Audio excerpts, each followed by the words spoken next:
Oi, pessoal. Hoje eu vou falar sobre os salários em geral e o salário mínimo, e focar a discussão no Brasil. São 5 pontos que eu quero trazer sobre o salário. O primeiro é que quando a gente anda nas ruas ou acessa o nosso celular, a gente sempre vê vários preços. Então a ideia de preço é relacionada a bens, serviços, uma viagem que a gente quer fazer, um bem que a gente vai comprar, uma comida, é tudo preço.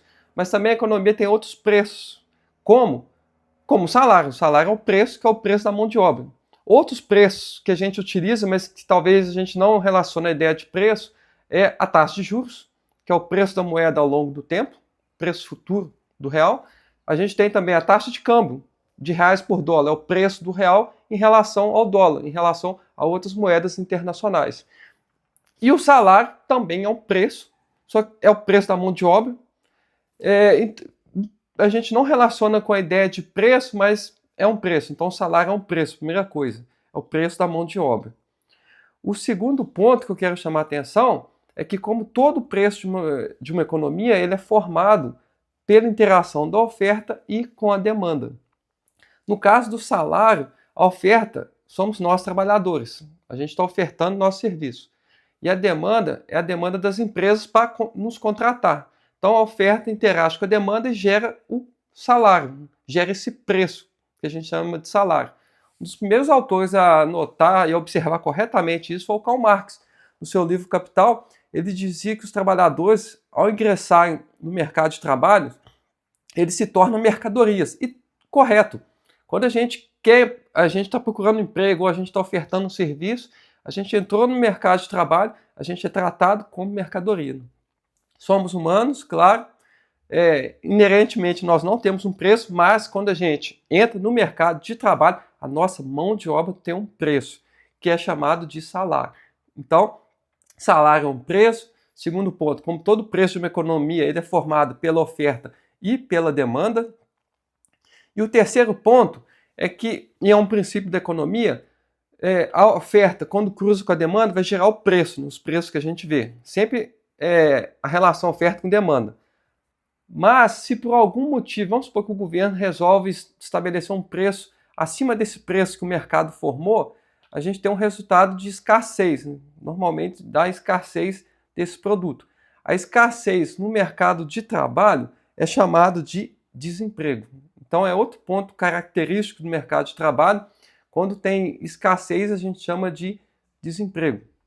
E aqui entra o salário mínimo. Eu já falei em outros vídeos, aqui eu falo de novo rapidamente.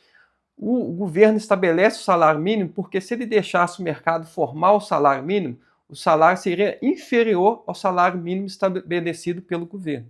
Então, atualmente, o salário mínimo é por volta de R$ 1.500. Se deixasse o mercado formar esse preço, esse salário, seria inferior a R$ 1.500. Então, o governo, querendo melhorar a vida do trabalhador, estabelece salário mínimo acima do preço do mercado. Algumas empresas não vão conseguir pagar esse salário cheio, esse salário mínimo, então a gente tem uma das razões da informalidade é o salário mínimo estabelecido pelo governo, mas por outro lado, ele ajuda quem obtém esse salário, que a pessoa vai ter maior poder de compra. Mas por que dá o salário mínimo ajuda a dar desemprego?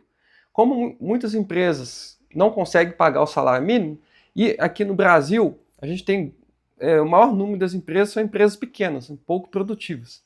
Então, é difícil para elas assinar a carteira de trabalho e garantir todos os direitos trabalhistas, pagando salário mínimo. Então, elas vão ofertar uma menor quantidade de emprego dado o salário mínimo. Então, essa menor quantidade de emprego disponível é desemprego, né, ou escassez.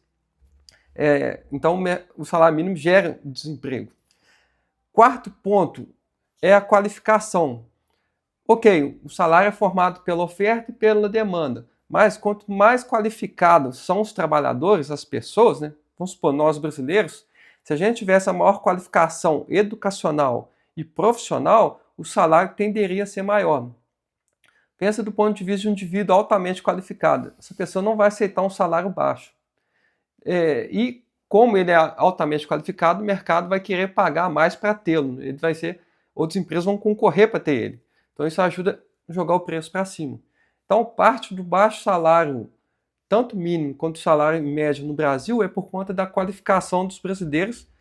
A gente tem um problema em formar brasileiros, principalmente no ensino superior, né? Muitos têm diplomas, mas não conseguem converter essa qualificação, esse diploma, em maior produtividade, né?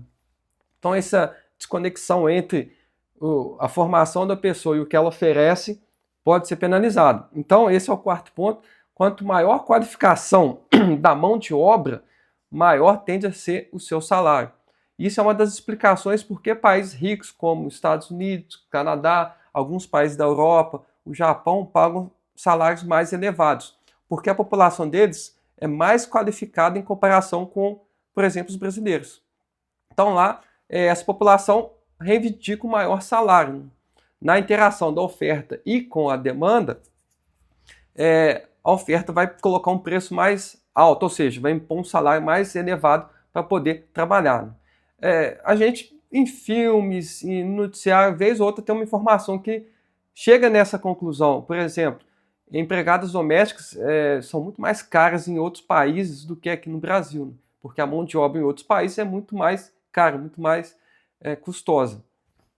E o quinto ponto, como eu já falei também, e eu deixo o link abaixo desse vídeo para reforçar, o salário é proporcional à produtividade do país. Então, se o Brasil fosse um país mais produtivo, isso em uma comparação internacional, os salários aqui seriam também mais elevados, incluindo o salário mínimo.